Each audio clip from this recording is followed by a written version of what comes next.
Welcome, guys. Welcome everyone to Top Deck Productions Tuesday Night Modern. My name's Taylor Gunn. I'm here with handsome John Douglas. The handsomest. I don't know what my nickname's going to be tonight. We'll see as it scrolls across the bottom. I've got some recommendations after our weekend together. I think any story you tell is going to be heavily biased. I don't think that is the case. I think I'm a perfectly reliable source of information here. I think it's so biased, it's ridiculous. On your left-hand side, Billy Comminos playing probably what I'm going to assume, it's this Scrap Trawler Krark-Clan Ironworks deck.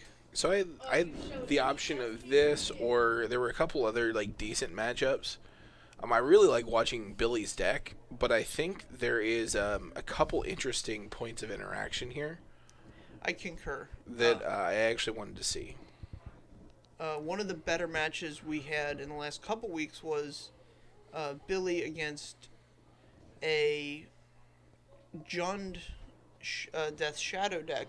Mm-hmm. There's a lot of great decision points in that game, in that match in general, and this is a more straightforward Jund deck. Right, so if Kyle lets this go to the late game, he's going to be in trouble. Is that the prediction? Your evaluation of the situation? That is my evaluation of this matchup.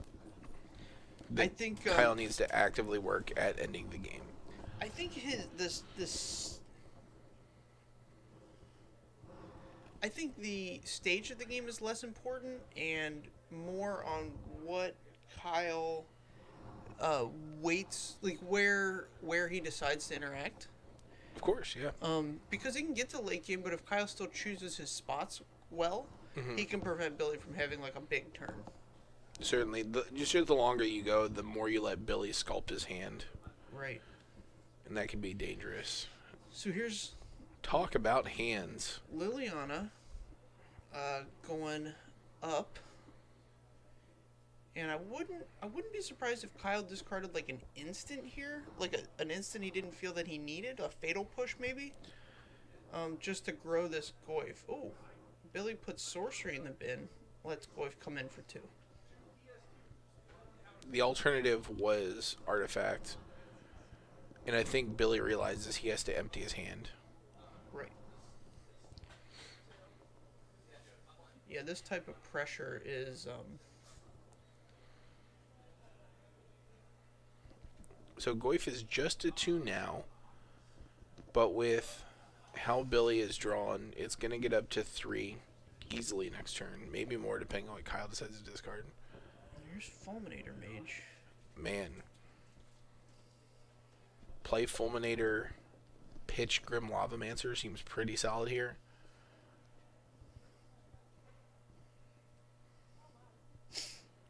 Sure, or you could.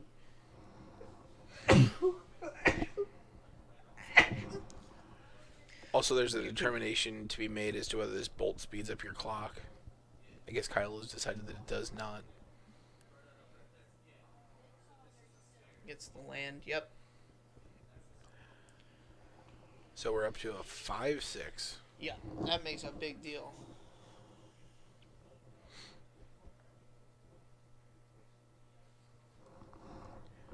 So Billy has a lot of reach here, actually. So he has a lot of cards in play that can dig. He's definitely hurting on mana, though. Yeah. He has his land for the turn this turn. I don't know that he's going to dig just yet, but that life total is quickly dwindling. Here we go.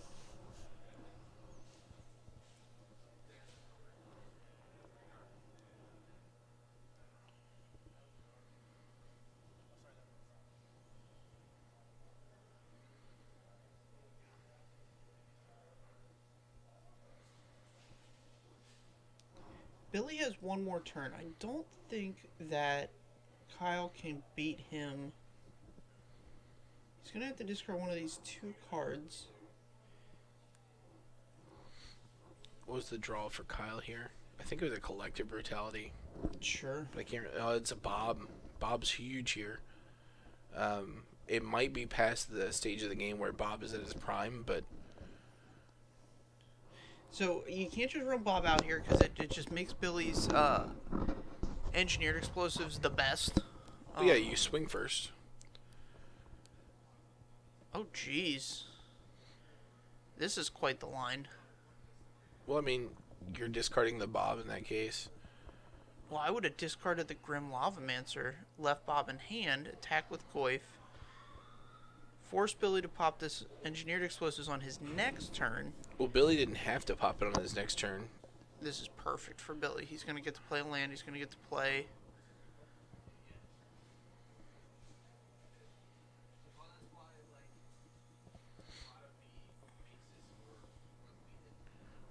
So if Kyle didn't play out the Bob and the Grim Lavamancer, then Billy wouldn't have had to pop the engineering explosives that turn.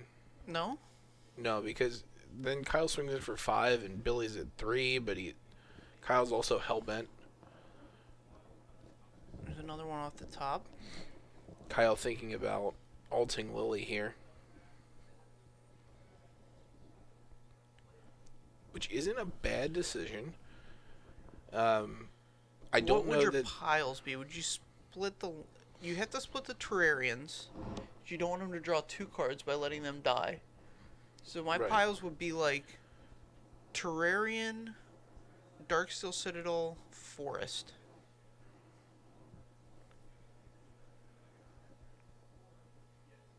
Alright, so here's going to be the land. Okay, the piles. Billy's going to sacrifice them. That's interesting.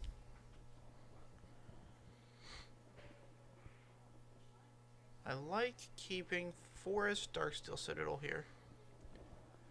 Yeah, especially since once a Scrap Trawler comes down, that Chalice comes back pretty easily. Mm-hmm. With Grim Lavamancer active, Billy can't just run out Scrap Trawler for value. He has to be able to like start moving things around that turn. Right. I might put the artifacts in one pile and the... Interesting. Well, if you put the artifacts in one pile and the non-artifacts in the other, he just snaps off the non-artifacts. Sure. Alright.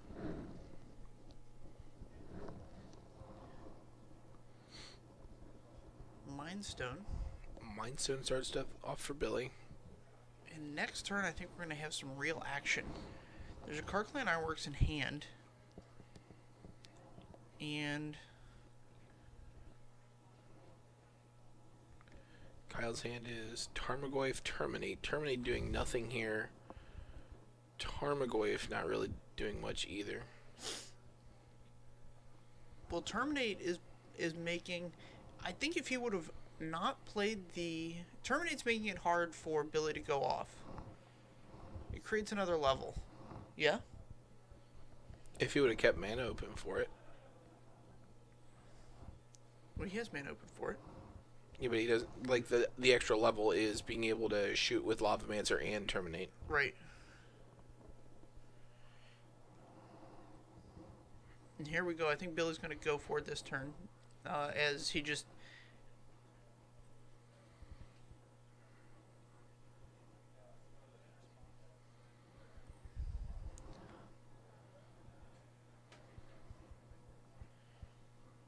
Okay.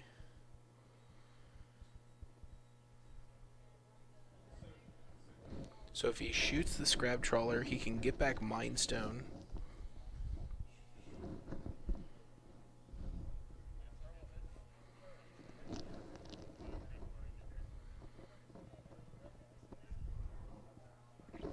Okay, Billy's explaining that the mana's in the pool, but the Scrap Trawler trigger is on the stack for sure.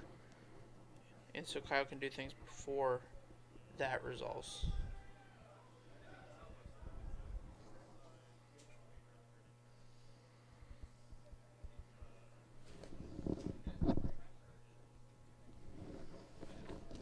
Alright.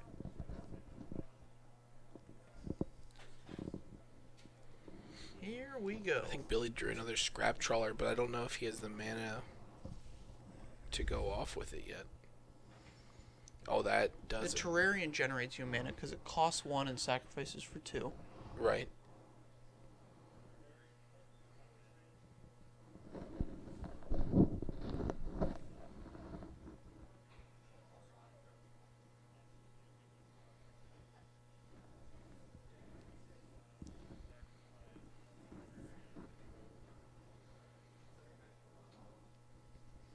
Interesting. So, when you look back, that Goyf didn't actually increase Kyle's clock by anything.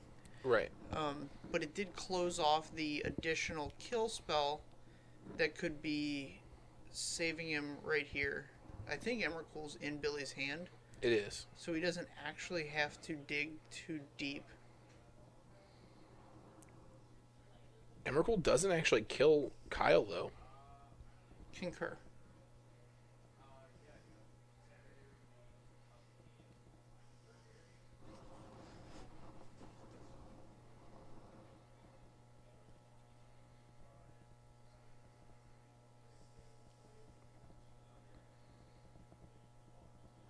Man, this is interesting.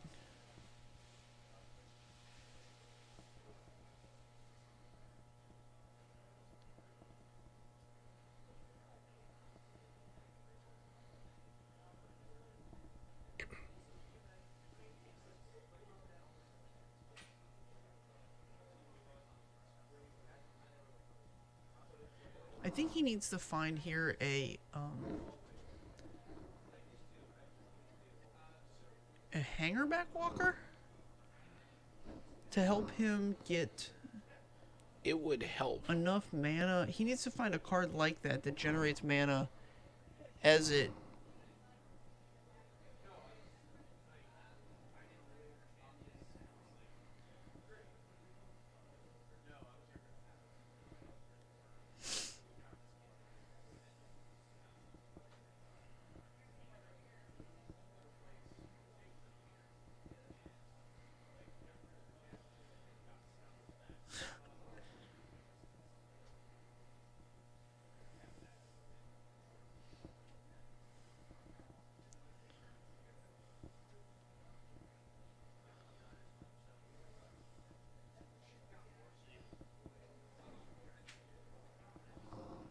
Alright.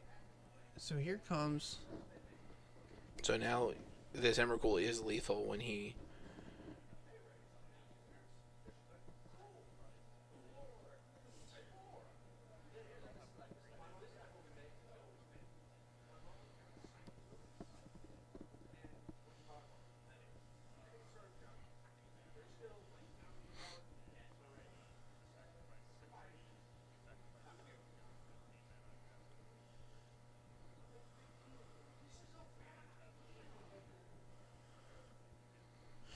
That'll do it. interesting. Yeah, so it's all about choosing your spots there. For who? For Kyle, I mean, he had to realize that the Tarmogoyf, if he would have chosen to leave up all his mana so that he could Lavamancer and Terminate, it changes that game completely. Oh, yeah. Um, Yeah, I think it was like more of a risk-reward type situation where the Tarmogoyf doesn't really give you much, and I don't know that he realized how important the Terminate would be. right. I think taking this Krark-Clan Ironworks deck into like a big tournament, you would probably get tons of value from people just not understanding how it works. Oh, yeah. Entirely. I mean, I'm sure they can understand the combo, but all the little intricacies, give you some advantage over somebody playing a stock deck. Oh, sure. We did see Kyle's Jund deck to have Lightning Bolt in it, which has fallen out of favor in the new world order of Fatal Push being a legal Magic the Gathering card. Yeah, I don't know that it's fallen out of favor. People are definitely still playing around with the right numbers of those. Right. Like 4-0 is definitely wrong, and 4-4 is definitely wrong. It's definitely just somewhere in between there. Sure, a lot of distance between there.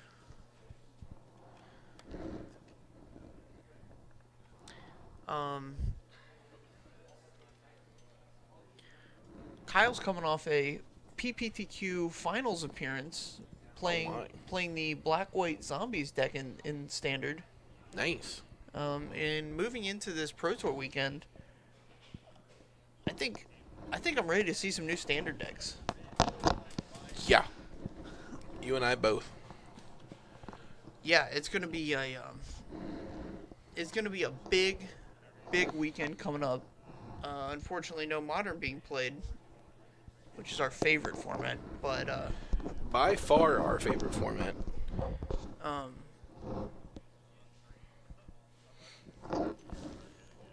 But Standard's going to be great. I think it's going to be fun coming up. Hopefully. That's the hope. Do you have anything but one-word answers for me tonight? Nope. All right.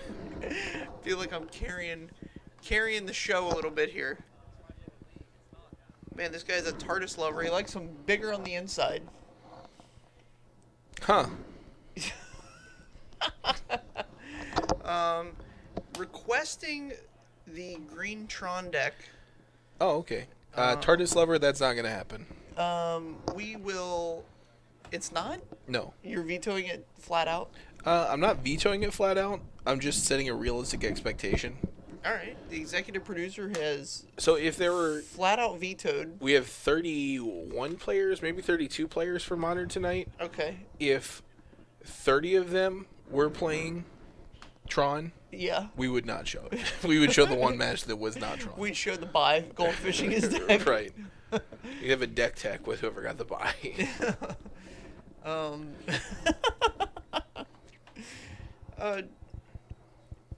Tron is definitely... I have an irrational... I wouldn't say irrational. I have a rational hatred of Tron. Yeah, it's definitely just one of these decks that it has caused me to... And this is coming from a guy who tilt drops from tournaments all the time. Oh, yeah. Like, 2 or 3 times a month I do this. I'm serious. Yeah, you're very serious. I think... Both keeping 7. I think Tron decks are the single-handed biggest cause of me tilt dropping from tournaments. Oh, if I had to list...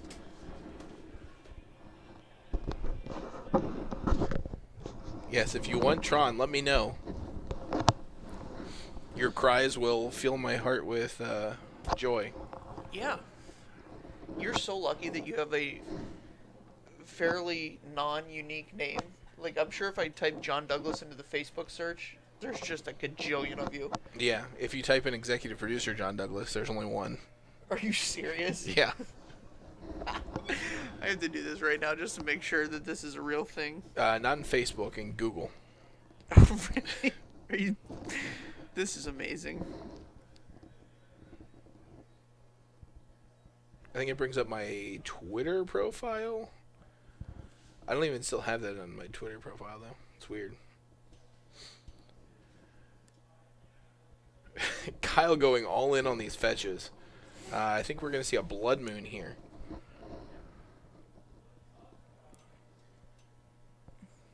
What? What? It brings up an IMDb page? Yeah.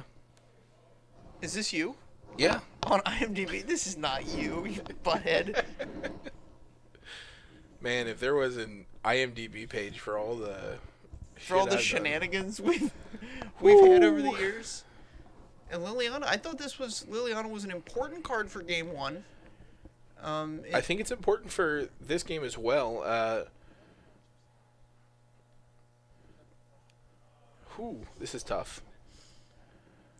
So we've got the Colgan's command, which is pretty good at blowing up this hanger back and getting back this Fulminator, which pressures Billy's mana base. He's got a Scrap Trawler in hand. So I'm pretty...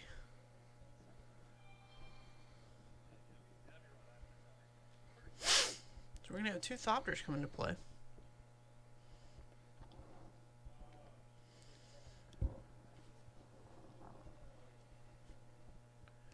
Alright, so Kyle's... very Kyle spends lukewarm on that. A lot of equity on getting that hangerback walker down.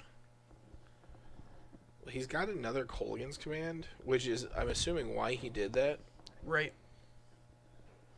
Yeah, so now he can get the ever-flowing chalice and the scrap trawler.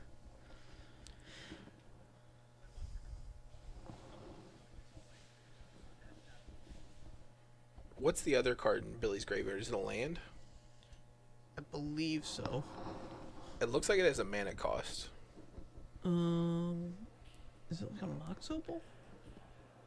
If it was a Mox Opal, we probably would have played it. It's whatever card he decided to discard to Liliana. Sure. Because Kyle has now 2 surgicals. Oh, sure. Surgical's a big deal here. Yeah, Kyle is going to abandon this Blood Moon plan. Yeah, it doesn't feel particularly strong here.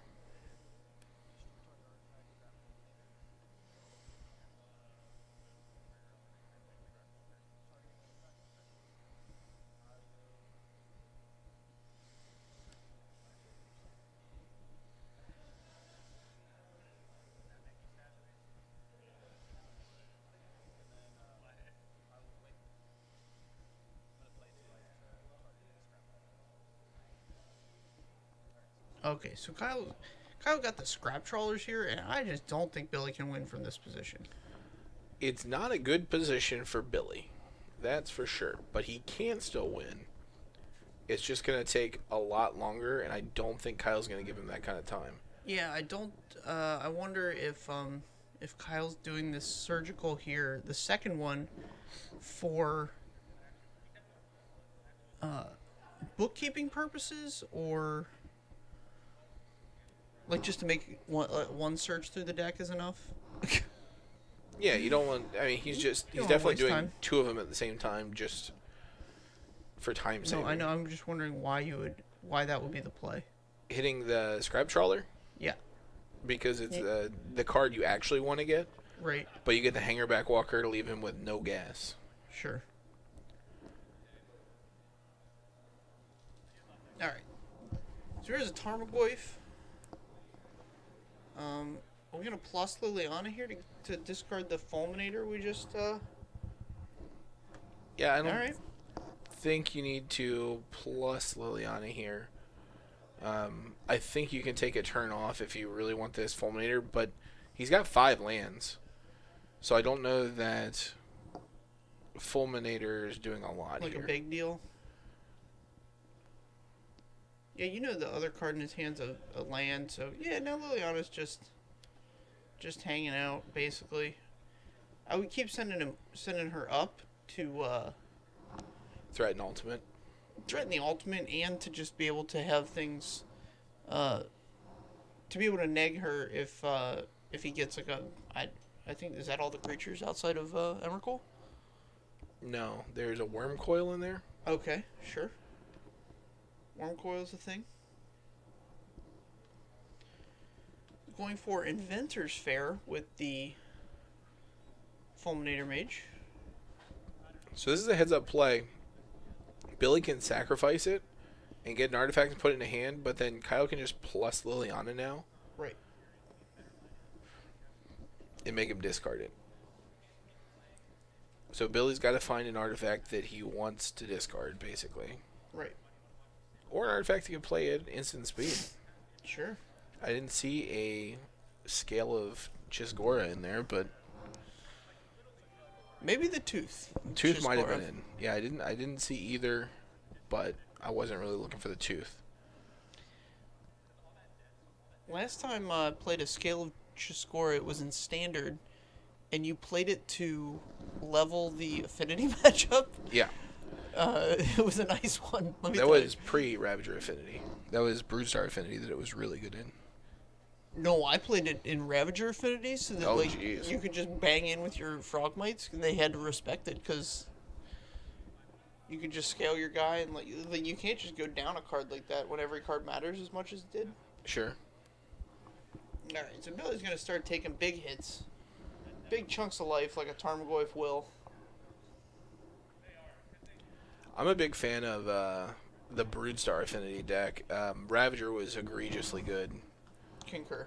But Broodstar, I think, was very powerful still. Just, like, very manageable. Broodstar runner. Alright, so Billy's got 2 life. 1 shot to seize everything he's ever wanted.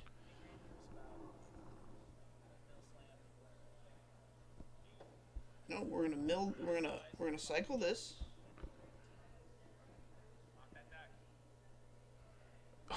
Oh, And there's the it worm is. coil. There it is. The wormiest of coils.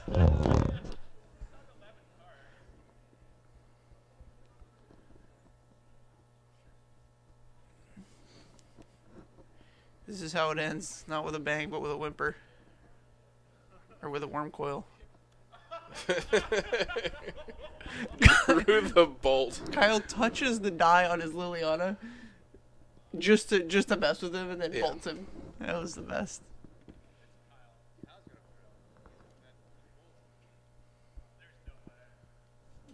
All right. So we've got a nice game 3 here. Billy's going to be on the play. Do you think Billy wins through 1 surgical extraction there? Like, obviously, if Kyle only has 1, he doesn't fire it off on his hanger back. I might have still. He uses it on the scrap trawler that he's going to kill coming up, right? I don't know. I might have still used it on the hanger back. Just because it gives him such an immediate advantage of being able to get that card back. Sure.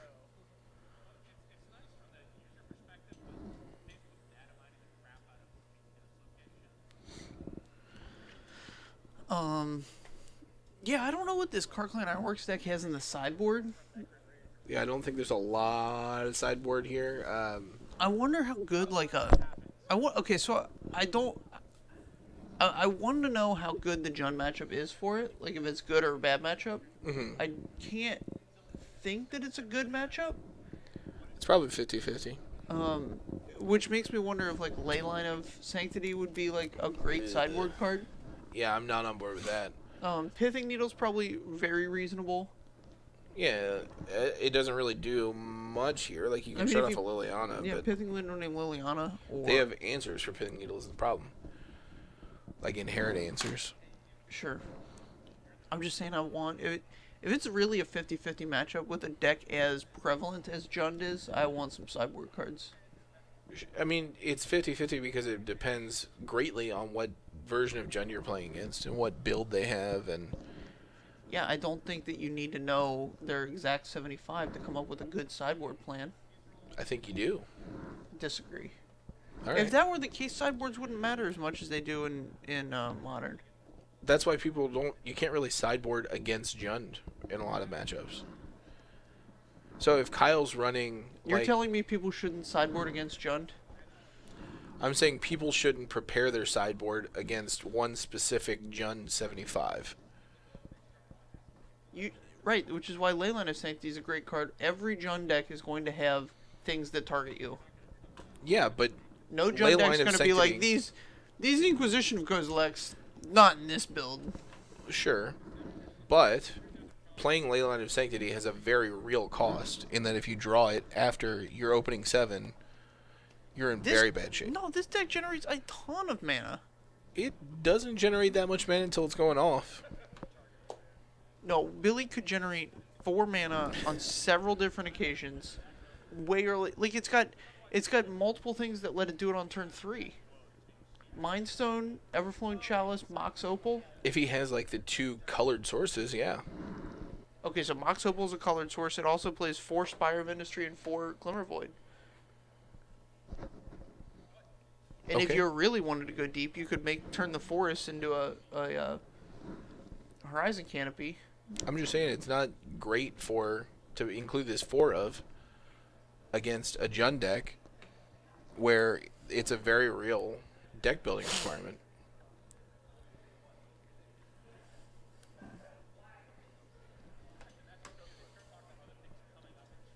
Like, there are so many draws for Billy where he needs to, like, draw an artifact to keep the chain going. Mm-hmm. If you just draw a ley line there, you're dead. You're dead, kid. You're dead.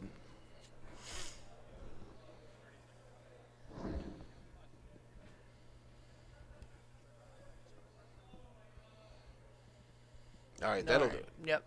So, well, Kyle was going to kill the Glimmer Void there as well. That was just not a very good draw from Billy. I'm not sure what the keep was there, but the Fulminator Mage into Colgan's command definitely sealed the deal.